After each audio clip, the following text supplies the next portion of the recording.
بسم الله الرحمن الرحيم. إن الحمد لله نحمده ونصلي ونسلم على رسوله الكريم. أما بعد فأعوذ بالله من الشيطان الرجيم. بسم الله الرحمن الرحيم.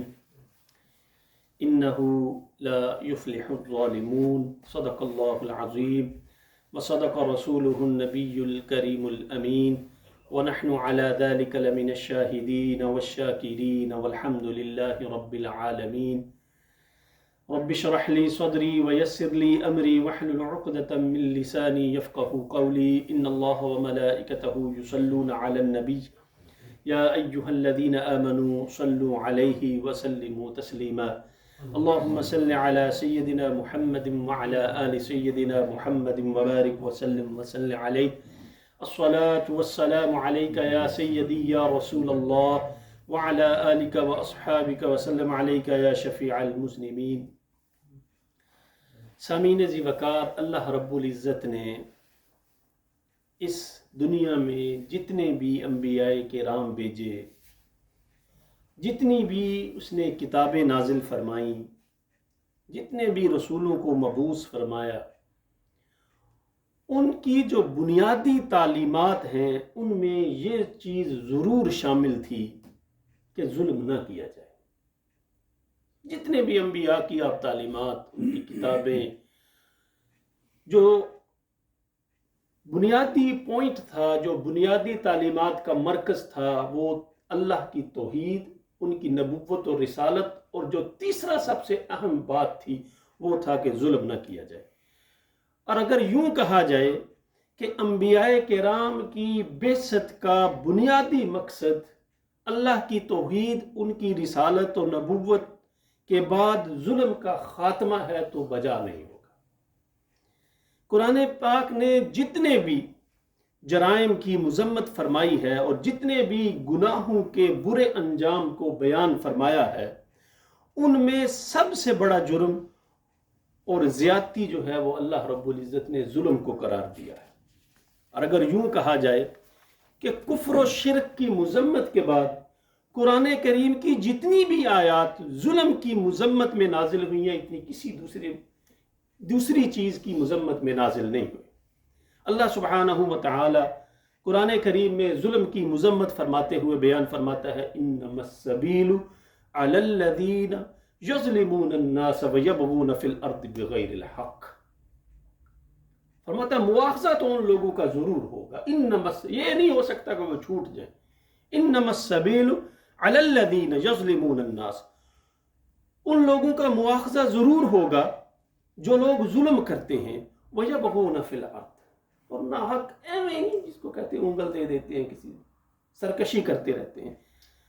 اور پھر بِأُولَٰئِكَ لَهُمْ عَذَابٌ عَلِيمٌ، اللہ رب العزت نے دردناک ان کے لیے عذاب رکھا ہوا ہے۔ اس آیہ مقدسہ میں ناحق ظلم کرنے والوں کو وحدہ لا شریک دردناک عذاب کی وعید سناتا ہے۔ ظلم وہ بدترین برائی ہے کہ خالق کائنات نے اس بات کا اندازہ اس چیز سے لگا لیجئے کہ جو قطعی حرام چیزیں ہیں، جن کو اللہ رب العزت نے حرام قرار دیا، قطعی چیزیں، ان کے ضمن میں ظلم کا اللہ رب العزت نے ذکر فرمایا قرآن کریم میں۔ فرمایا قُلْ إِنَّمَا حَرَّمَ رَبِّيَ الْفَوَاحِشَ مَا ظَهَرَ مِنْهَا وَمَا بَطَنَ، کہ اللہ رب العزت نے ہر طرح کی ظاہری اور باطنی برائی کو اللہ رب العزت نے حرام کر دیا تمہارے لیے۔ یہ نہیں کہ آپ ظاہری برائی نہ کریں، کمرے میں چھپ کے کرتے رہیں، ہر طرح کی باطنی، اور انما ربی الفواحش ما ظہر منها وما بطن، بات ہی ختم کر دی، ہر طرح کی برائی کو ختم کر دیا۔ والبغی بغیر الحق، اور ساتھ جس طرح ان کو حرام قرار دیا، اسی طرح ناحق زیادتی کو بھی اللہ رب العزت نے حرام قرار دے دیا ہے۔ اور یہ ظلم جو ہے یہ ایک ایسا جرم ہے کہ اللہ فرماتا ہے جس کا مرتکب کبھی کامیاب نہیں ہو سکتا۔ کسی کے ساتھ آپ زیادتی کریں نا تو یہ ایک ایسا جرم ہے کہ دنیا کے کسی بھی شعبے سے اس کا تعلق ہو، اگر وہ ظلم سے باز نہیں آتا نا، تباہی اور بربادی اس کا مقدر بن جاتی ہے۔ انہو، جو آیہ مبارکہ میں نے سب سے پہلے تلاوت کی، انہو لا یفلح الظالمون، کہ جو ظالم ہے وہ کبھی فلاح نہیں پا سکتا۔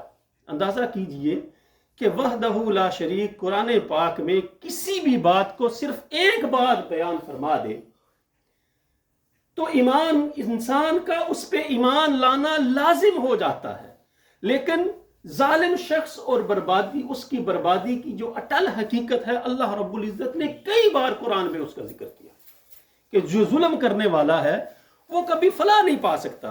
اس سے معلوم یہ ہوتا ہے کہ جو لوگ کسی کمزور پر ظلم کر کے یہ سوچتے ہیں یا یہ سمجھتے ہیں کہ انہوں نے کوئی بڑی فتح حاصل کر لی، تو یقین جانیے کہ یہ خیال صرف ان کا خام خیالی ہے، بلکہ قرآن پاک کی تشریح بھی اس کے سراسر خلاف ہے۔ رسول اکرم صلی اللہ علیہ وآلہ وسلم نے ارشاد فرمایا ان اللہ عز وجل یملی للظالم، کہ اللہ رب العزت جو ہے، جو ظلم کرنے والا ہے، اس کو بعض اوقات مہلت دیتا رہتا ہے۔ یملی، اللہ اس سے مہلت دے دیتا ہے۔ فَإِذَا أَخَذَهُ لم یفلتہ، پھر جب اس کی پکڑ آتی ہے نا تو پھر وہ چھوڑتا نہیں ہے، وہ ڈیل دیتا ہے، لیکن جب اس کو پکڑ لیتا ہے تو پھر اللہ رب العزت چھوڑتا نہیں۔ اور پھر نبی اکرم صلی اللہ علیہ وآلہ وسلم نے یہ آیہ مبارکہ پڑھی وَكَذَلِكَ أَخْذُ رَبِّكَ إِذَا أَخْذَ الْقُرَىٰ وَهِيَ ظَالِمَةٌ إِنَّ أَخْذَهُ عَلِيمٌ شَدِيدٌ، کہ یوں ہی تمہارے پروردگار وَكَذَلِكَ أَخْذُ رَبِّكَ، تمہارے پروردگار کی جو پکڑ ہے نا وہ ایسے ہی ہے، اذا اخذ القرى وهي ظالمة، جب وہ جیسے وہ بستیاں جو ظلم کرتی تھی، فرمایا جب ان کو اللہ رب العزت نے پکڑا، ان اخذہ، بڑی دردناک اس کی پکڑ تھی۔ اور دوسرے مقام پہ اللہ رب العزت نے فرمایا فَكَأَيٍّ مِّن قَرْيَةٍ أَهْلَكْنَاهَا، کتنی ہی ایسی بستیاں ہیں اہلکناہا، اللہ رب العزت نے ان کو تہ بالا کر کے رکھ دیا، کس وجہ سے؟ وَهِيَ ظَالِمَةٌ، وہ حق کے ساتھ کھڑے نہیں ہوتے تھے، وہ ظلم کرنے والے تھے۔ وَهِيَ خَاوِيَةٌ عَلَىٰ عُرُوشِهَا، اور آپ نے کبھی دیکھا ہوگا نا جو پرانی سیولائزیشنز ہیں، کبھی دیکھیں کس طرح ان کے مکان ایک عجیب کہانی، دردناک کہانی سناتے ہیں، تو اللہ رب العزت فرماتا ہے ان کی چھتوں کو دیکھو کیسے گری پڑی ہے۔ وَهِيَ خَاوِيَةٌ عَلَىٰ عُرُوشِهَا وَبِئْرٍ مُعَطَّلَةٍ، کئی کنویں، ویران کنویں ایسے۔ اب کبھی پرانی دیکھا نا، کبھی پرانا کنواں دیکھا تو بندے کے ذہن میں فوراً اللہ اکبر، کبھی دنیا یہاں پہ بستی رستی ہوگی، یہ جو ڈیم کا پانی منگلا ڈیم کا نیچے چلے جاتا ہے، تو جو پرانی سیولائزیشن ہے، پرانی جو عمارتیں دیکھا تو کیا انسان کے دل میں کیسے ہول اٹھتا ہے۔ تو اللہ یہاں پہ یہ ڈیم کا ذکر کر کے بات سمجھانے کی کوشش کر رہا ہوں کہ اللہ رب العزت نے پرانی قوموں کو جن کو تباہ و برباد کر دیا، فرمایا ان کے گھروں کی چھتوں کو دیکھو کیسے گرے پڑے، اور ایسے کنویں جہاں سے وہ روزمرہ کا پانی پیا کرتے تھے وہ بھی بیکار پڑے ہیں۔ وَقَصْرٍ مَشِيدٍ، اور جو چونے کے بنے ان کے محل تھے وہ بھی بیکار پڑے ہوئے ہیں۔ اور پھر فرمایا وَكَأَيٍّ مِّن قَرْيَةٍ أَمْلَيْتُ لَهَا وَهِيَ ظَالِمَةٌ ثُمَّ أَخَذْتُهَا وَإِلَيَّ الْمَصِيرُ، اور کتنی ہی بستیاں ہیں جو ظالم تھی، اللہ رب العزت نے انہیں ڈیل دی، پھر اللہ رب العزت نے انہیں پکڑ لیا۔ دوستو، اس ساری بات کا مطلب یہ ہے کہ ہر وقت، ہر لمحہ حق کے ساتھ کھڑے ہونے کی کوشش کریں، کبھی بھی زیادتی کرنے کی دل میں یہ نہ سوچے۔ قرآن نے فرمایا وَلَا تَحْسَبَنَّ اللَّهَ غَافِلًا عَمَّا يَعْمَلُ الظَّالِمُونَ، کہ جو ظلم کی زیادتی کرنے والا وہ کیا سوچتا ہے کہ اللہ رب العزت غافل ہے اس سے؟ غافلاً عما یعمل، جو کچھ وہ کرتا ہے، انما یؤخرہم لیوم تشخص فیہ الابصار، ایک لمحے کے لیے، ایک وقت کے لیے، ایک دن کے لیے اللہ رب العزت انہیں مہلت دیتا ہے۔ تشخص فیہ الابصار، جب وقت آئے گا نا پھر وہ اس کی آنکھیں پھٹے کی پھٹی رہ جائے گی، اور پھر انسان وہ جب دن آئے گا تو پھر یا لیتہا کانت القاضیہ، اس وقت انسان کہے گا اے موت ہی میرا کام تمام کیوں نہیں کر دیتی۔ دنیا میں تو یہ ہوتا ہے نا کہ تکلیف ہوئی، بندہ گرا، تکلیف ہوئی، کچھ بات ہوئی، دل فیل ہو گیا تو مر گیا، لیکن قیامت کے دن جیسے وہ عذاب قبر ہے یا عذاب جہنم ہے تو یہ بندہ سوچ سکتا ہے نا کہ عذاب جہنم کی وجہ سے میں مر جاؤں، وہ مرے گا نہیں۔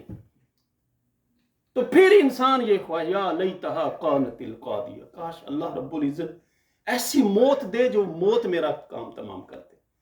یہ موت اسی دنیا میں ہے، اس کے بعد موت نہیں ہے۔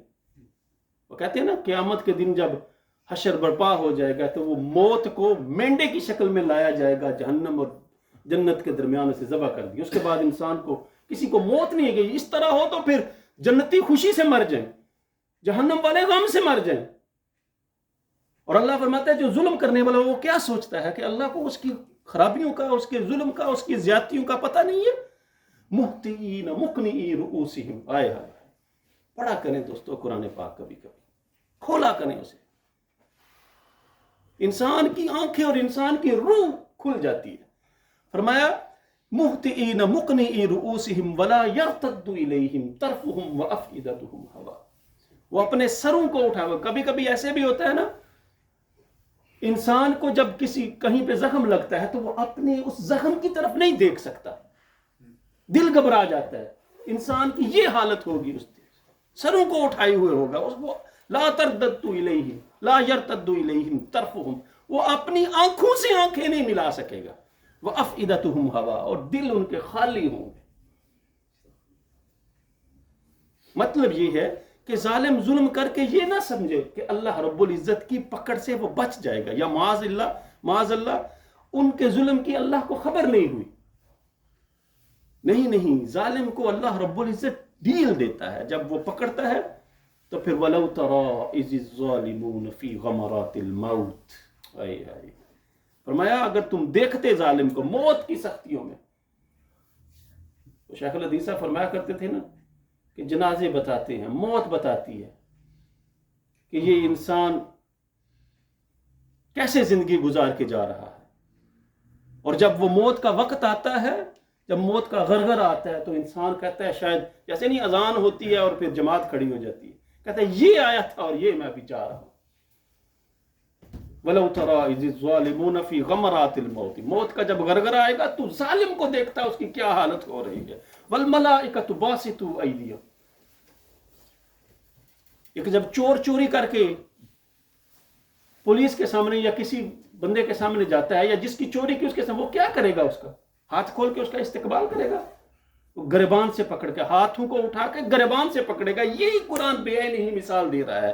فرمایا والملائکۃ باسطوا ایدیہم، فرشتے ہاتھوں کو کھول کے ان کو پکڑیں گے۔ کیا کہیں گے؟ اخرج، نکالو اپنی جانیں، اب بھاگو، کتنا بھاگ سکتے ہو تم۔ الیوم تجزون عذاب الہون، آج ہمارا دن ہے، آج تمہارے لیے جزا کا دن ہے، عذاب الہون، دردناک عذاب کا دن ہے۔ آج ظالموں کو طاقت کا نشہ ہے، اور طاقت کے نشے میں کمزور پہ ظلم ڈھانا فخر محسوس کیا جاتا ہے، وہ فخر محسوس کرتے ہیں۔ اور پھر خالق کائنات نے فرمایا وَالظَّالِمُونَ مَا لَهُم مِّن وَلِيٍّ وَلَا نَصِيرٍ، یعنی بارگاہ الہی میں ظالموں کی پیشی ہوگی تو ان ظالموں کا کوئی مَا لَهُم مِّن وَلِيٍّ وَلَا نَصِيرٍ، کوئی ولی نہیں ہوگا، کوئی ان کا مددگار نہیں ہوگا۔ وَسَيَعْلَمُ الَّذِينَ ظَلَمُوا أَيَّ مُنقَلَبٍ يَنقَلِبُونَ، قرآن کی کس آیہ مبارکہ کی تلاوت کہ توحید و رسالت کے بعد سب سے زیادہ گناہوں میں جس جرم کی اللہ رب العزت نے مذمت کیا ہے وہ ناحق کسی دوسرے پہ ظلم کرنا ہے، ناحق کسی کے حق کو مارنا، کسی کمزور پہ ظلم کرنا ہے۔ من رآ منکم منکرا فلیغیرہ بیدہ، آپ کسی میں برائی دیکھیں تو اس کو کیا کریں؟ اپنے ہاتھوں سے اسے روکیں۔ ومن لم یستطع فبلسانہ، دل سے، اپنی زبان سے اسے کہیں کہ یار یہ اچھا کام نہیں ہے، اچھے کام کی طرف جاؤ۔ ومن لم یستطع فبقلبہ، اگر یہ بھی نہیں کر سکتے کم از کم اس کو دل میں تو برا جانو، اس کا مذاق تو نہ اڑاؤ نا۔ اور اللہ رب العزت نے فرمایا انا کفیناک المستہزئین، اللہ رب العزت کی جو نیک لوگوں کا، جو انبیاء کا، جو بزرگوں کا مذاق اڑاتے ہیں، اس کے بدلے میں ان کے لیے اللہ کی ذات ہی کافی ہے۔ اور دوستو اگر کسی کے لیے اللہ کی ذات ہو، دنیا ساری اس کا مذاق اڑاتی رہے تو کیا ہو سکتا ہے؟ کیا کسی کا کوئی بگاڑ سکتا ہے؟ وَمَن يَقْتُلْ مُؤْمِنًا مُتَعَمِّدًا فَجَزَاؤُهُ جَهَنَّمُ، جان بوجھ کے کسی ایک جان کو قتل کرنے کی سزا یہ ہے فَجَزَاؤُهُ جَهَنَّمُ، اور اس کی جزا جو ہے وہ جہنم ہے۔ اور پھر قیامت کے دن جس کو قتل کیا جائے گا وہ بارگاہ الہی میں آئے گا، اللہ رب العزت کے عرش کے سائے میں آئے گا، پاس آ کر کہے گا بارگاہ الہی یا رب سل عبدک فیما قتلنی، اللہ اس بندے سے سوال کر، پوچھ اس سے، اس نے مجھے کیوں قتل کیا، کس جرم میں، کس غلطی کی سزا کے طور پہ اس نے میرا قتل کیا ہے۔ اور رسول اللہ صلی اللہ علیہ وآلہ وسلم نے فرمایا ان الناس اذا رأوا الظالم فلم يأخذوا على يديه اوشك ان يعمهم الله بعقاب، کہ بے شک جو لوگ ظلم کرنے والے کو دیکھیں اور پھر اس کے ہاتھ کو نہ روکیں، فلم يأخذوا على يديه، اس کے ہاتھوں کو نہ روکیں، تو پھر آقا علیہ الصلوۃ والسلام نے فرمایا اللہ رب العزت ان قریب ان پہ بھی وہ عذاب مسلط کرے،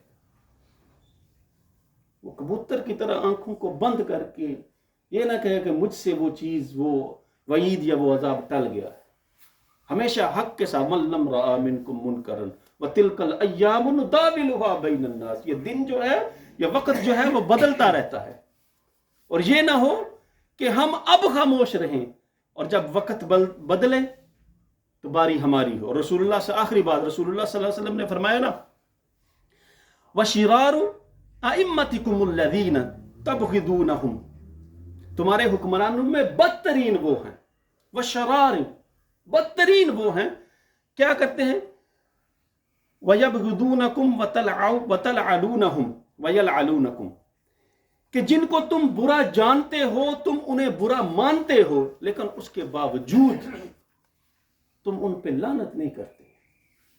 اور آج کے دور میں یہ کہہ لو ہم کئی لوگوں کو برا جانتے ہیں، برا مانتے ہیں، پھر بھی ان کو الیکٹ اور سلیکٹ کرتے ہیں، پھر بھی ان کے حق میں ہم آواز اٹھاتے ہیں، اور اگر ایسا ہے تو ہمارا ساتھ بھی ظالموں کی حمایت کرنے والا بھی ظالم ہی سمجھا جاتا ہے۔ انہ لا یحب الظالمین، دنیا کے جس کونے میں جس طرف بھی چلے جاؤ دوستو، کامیابی، ظالم کو کامیابی نہیں مل سکتی۔ دعا ہے اللہ رب العزت ہم سب کو حق کے ساتھ کھڑا ہونے اور حق کا ساتھ دینے کی توفیق عطا فرمائے۔ وآخر دعوانا عن الحمد للہ رب العالمین۔ سنتے ادا فرمائے۔